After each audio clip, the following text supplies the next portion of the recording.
네, 매주 화요일은 돈을 모으고 효과적으로 사용하는 방법을 알려드립니다. 내 돈 사용 설명서 시간인데요. IFA 행복자산관리연구소 최용진 팀장님 함께합니다. 어서 오십시오. 네. 네, 오늘은 어떤 이야기를 해주실 겁니까? 네. 지난 시간에는 남성을 위주로 노후 대책을 세웠을 때 어떤 부족한 점을 좀 살펴보는 시간을 가졌었는데요. 특히나 우리 가족의 노후를 설계할 때 지나치게 소득이 없는 주부 그리고 남아있는 가족들을 위한 배려가 없는 게 아닌가 싶습니다. 이런 분들은 가장의 국민연금에만 특히나 의존해서는 생계 자체가 유지가 어렵다는 말씀을 드렸습니다. 이번 시간에는 노후 준비를 하면서 가장 중요하게 생각하는 부동산 이야기를 한번 해볼까 합니다. 아무래도 우리 국민 전체 자산의 70%가 넘는 것이 부동산인데요. 이 부동산 이야기를 빼놓고 노후 얘기를 하지 않을 수가 없습니다. 연금 같은 금융자산을 넉넉히 보유하는 것과 더불어서 꾸준한 소득원이 되는 부동산을 보유하는 것이 어쩌면 최상의 노후 대책이 아닐까 싶습니다. 네, 부동산 가운데서도 일테면 오피스텔 같은 이런 수익형 부동산 하나 좀 갖고 싶어 하시잖아요. 네, 안정적인 맞습니다. 수입이 네. 나올 수 있으니까. 그런데 이런 수익형 부동산을 보유하거나 구입할 때도 주의해야 될 점들이 있다면서요. 네, 고려하실 상황이 굉장히 많은데요. 네. 특히나 요즘에 최근에 은퇴를 앞둔 분들 이렇게 상담을 하다 보면 수익형 부동산, 즉 지금 말씀하신 것처럼 상가 하나 또는 오피스텔 하나 이렇게 구입하셔가지고 따박따박 연금처럼 월급 나오듯이 이렇게 월세 받으시는 것을 노후의 소득원으로 생각하시는 분들이 굉장히 많습니다. 특히나 정년퇴직, 희망퇴직, 명예퇴직 같은 거 하셔서 일시금으로 목돈을 받으시는 분들이 있는데 이 돈을 가지고 연금 형태로 이제 수익형 부동산을 생각하시는 분들이 아주 많은 것 같습니다. 네. 그런데 이 경우에 고려할 내용 중에 중요한 것이 바로 건강보험 얘기입니다. 참고로 연간 4천만 원 이상의 공적연금 받는 분들도 지역가입자가 돼서 건강보험료 내시는 것 다들 알고 계실 거라 생각됩니다. 네. 수익형 부동산 말씀하신 것처럼 다들 꿈인데요. 그런데 이 수익률이나 혹은 공실 위험이나 이런 것들도 중요하겠지만 오늘은 특별히 관련해서 건강보험과 연계되어 있는 것들을 주의하시라는 얘기인데요. 건강보험이 그러면 어떻게 됐다는 겁니다. 건강보험료가 많이 나온다는 건가요? 네, 맞습니다. 우선 이 건강보험 제도에 갖고 있는 어떤 이런 점들을 살펴봐야 하나하나 따져보고 난 뒤에 나의 상황에 맞게 노후 대책을 임대사업 하실 때 잘 세우셔야 되는데요. 우선 건강보험은 지역가입자 또는 직장가입자 이 두 가지로 나뉘는데요. 직장가입자의 피부양자가 되는 경우에는 별도의 건강보험료 부담 없이 혜택을 받을 수 있었습니다.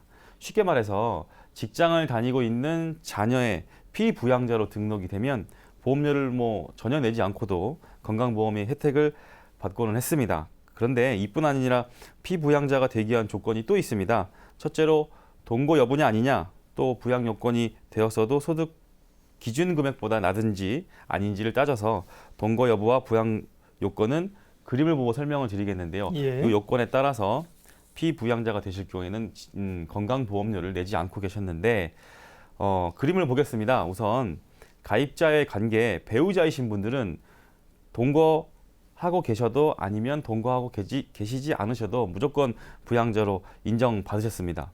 부모인 직계 존속의 경우는 여기서 부모는요, 아버지 또는 어머니와 재혼한 배우자까지도 포함이 되는데요.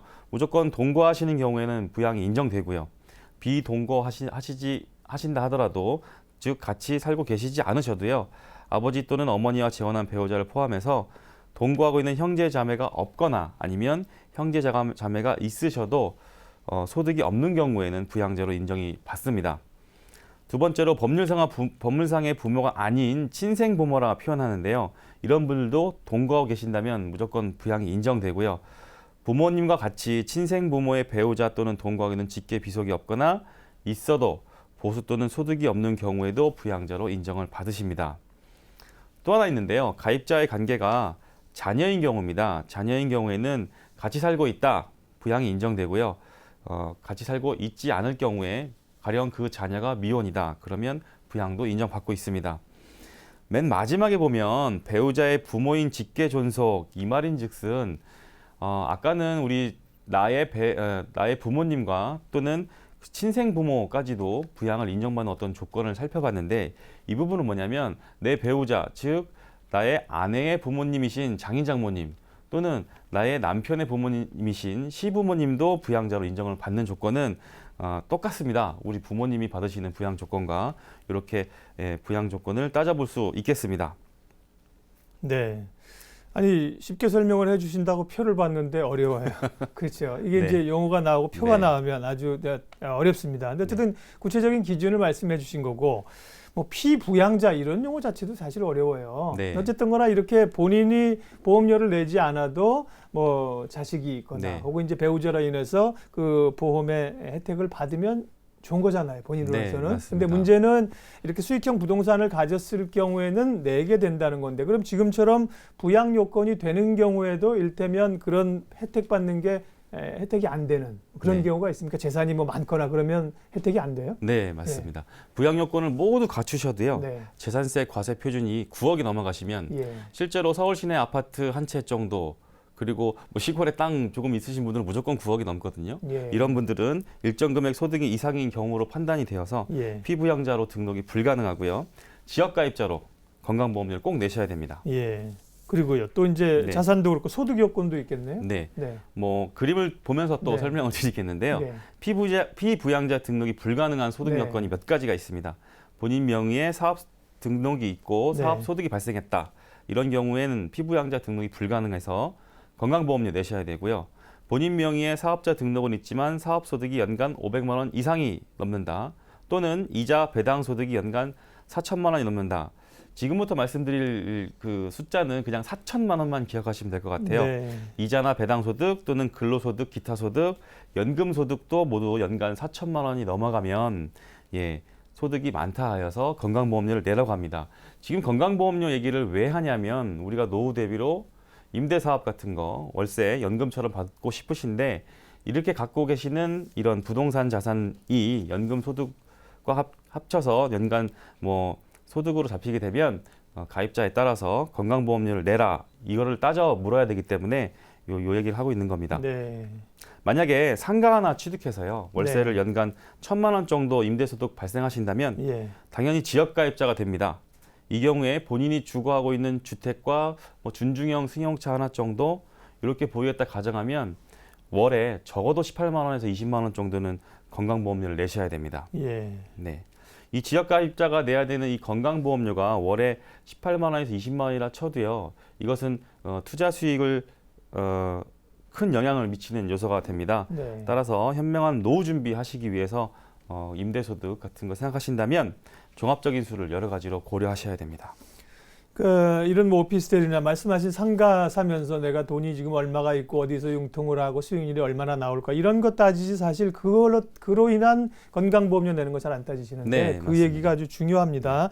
그러면 지금 실제로 지역가입자들이 직장가입자들에 대해서 보험료를 더 낸다고 많이 생각하잖아요. 부담도 많고요. 맞습니다. 실제로 그런지, 그리고 지금처럼 만약에 자녀가 직장에 가입돼서 이렇게 네. 피부양자로 있다가 본인이 지역자 가입자가 되면 어떤 뭐 수익형 부동산을 사서 그럼 실제로 어느 정도나 영향인지 좀 뭐 수치나 케이스를 네. 좀 비교해 줄 수 있습니까? 네, 아주 가장 비근한 예로 얼마 전에 상담하신 분인데요. 네. 직장을 다니고 계셨는데 여유자금 한 3억 정도가 있으셔서 네. 이걸 가지고 은퇴를 몇 년 앞두고 계셨기 때문에 그 임대소득 누리기 위해서 상가를 하나 구입하신 분이 있으셨어요. 네. 그림을 보면서 또 설명을 드릴게요. 이분께서 약 3억짜리 상가를 구입하셨는데 월세로 한 달에 80만 원 정도 임대료가 나오고 계셨습니다. 네. 급여소득 이외에 또 임대소득이 발생되니까 이 부분이 종합과세 될 것을 걱정하셔서 부인 명의로 상가를 구입하신 거예요. 부인 명의로. 네. 부인이 당연히 부동산 임대 사업에 등록하셨고 이 때문에 부인 앞으로 건강보험료 그리고 또 심지어 국민연금까지도 남편도 내고 계시는데 또 따로 또 내시게 된 거죠. 그래서 예상되는 건강보험료만 월에 20만 원이 조금 넘고요. 장기 요양보험료와 국민연금 합쳐서 또 이 부분도 10만 원 정도 더 내게 되셨습니다.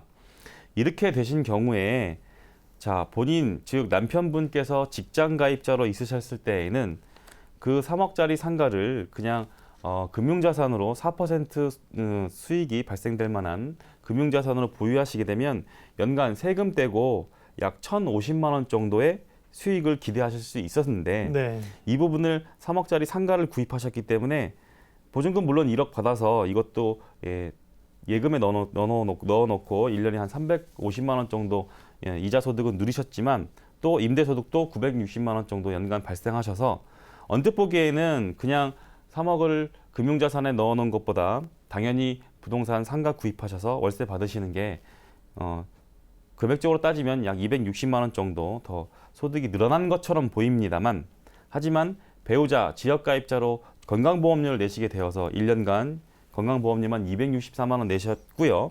국민연금도 100만 원 넘게 그리고 또 세금까지 고민하시다 보니까 전국에는 결론적으로는 오히려 소득이 168만 원 정도 오히려 감소하는 결과를 낳았습니다. 여기에 네. 또 추가로 고려할 사항이 뭐 상가를 관리하면서 발생하는 비재무적인 요소도 있고요. 그렇죠. 여러 가지 뭐 이런 걸 따져 물었을 때는 이 반드시 꼭 이 상가를 구입해서 한 달에 따박따박 월세 얼마씩 나오는 게 현명한 선택은 또 아닌 것으로 보여집니다. 네. 만약에 이제 세입자가 이사를 가고 들어나가면 이제 부동산 중개 수수료 이런 것도 내야 되잖아요. 네, 집주인이요. 맞습니다. 그런 것까지를 감안하게 되면 네. 물론 뭐 모든 경우가 그렇지는 않겠습니다만 지금 이제 비교해 주신 사례를 보면 어쨌든 그 돈을 가지고 그냥 금융자산을 가지고 하는 것보다 오히려 더 못했다는 거죠. 네, 결과적으로. 맞습니다. 네. 그러면 아니 수익형 부동산 뭐 하나 좀 목돈 가지고 해서 하시려는 분들은 그러면 팀장님은 수익형 부동산 하지 말라는 말씀인지. 네, 이 또한 규모의 경제인데요. 지나치게 너나 할 거 없이 다들 뭐 빌라 한 채 짓고 싶고 상가 하나 갖고 싶으신데 뭐 그래서 발생되는 그 임대 소득보다 오히려 그 임대 소득 이외에 발생하는 다른 리스크들이 상당히 많습니다. 이 부분들을 고려하셔야지만 되는데 이런 것 고려하지 않고 남 하는 대로 따라하셔서 소중한 연금 자산 같은 것들 그 엉뚱한 부동산에 묶이는 경우도 많이 봤는데요. 저는 그래서 그런 면에서는 좀 반대를 하는 편이고요. 오늘 알아본 내용을 조금만 정리를 해보면 이 부동산 임대 소득만으로 노후를 보내겠다는 발상은 너무 위험합니다. 1년에 건강보험료로만 200에서 300만 원은 적어도 추가로 지출이 되고요. 각종 세금이나 부대비용까지 고려하면 어지간한 임대소득 아니고서는 유지 자체가 안 될 수도 있습니다. 또한 오늘 다루진 않았지만 제일 큰 걱정이 공실 걱정입니다. 매월 월세가 따박따박 나와줘야 되는데 세입자가 한 두어 달 들어오지 않아서 공실 생기면 그만큼 투자도 손실이고요. 혹여나 이거를 생활비로 쓰시는 분들은 자칫 생계 자체가 위험할 수도 있습니다. 심지어 부족한 돈을 대출받아서 빌라 짓고 상가 짓는 것은 어쩌면 다 옛날 얘기인 것 같습니다. 임대 사업이 어려울 때 완충작용 해줄 수 있는 금융자산 없이 시작하는 노후 임대 사업은 제도와 환경이 제대로 공부가 안 되신 분들은 어쩌면 이룰 수 없는 신기루에 가깝지 않을까 싶습니다. 네. 그러면 수익형 부동산 이렇게 고려해야 될 요소가 많으니까 무조건 하시면 안 된다는 얘기인데 그러면 뭐 어떻게 하란 말이냐? 이 돈을 어떻게 운영하란 말이냐? 그 시간 그거는 이제 오늘은 얘기 못 하겠지만 팀장님이 수익형 부동산의 위험성도 얘기를 하셨으니까 그에 따른 대안도 다른 시간을 통해서 좀 제시를 해주세요. 네, 알겠습니다. 그러게요. 따박따박이라는 표현을 한 두 번 쓰셨는데 그렇죠? 월급도 그렇고 이런 임대료 따박따박이라는 표현들을 참 많이 쓰는데 그렇게 안정적이지만은 아닌 것 같아서 주의할 필요가 있다는 말씀이세요. IFA 행복자산관리연구소 최용진 팀장님과 내돈 사용 설명서 오늘 함께했습니다. 고맙습니다.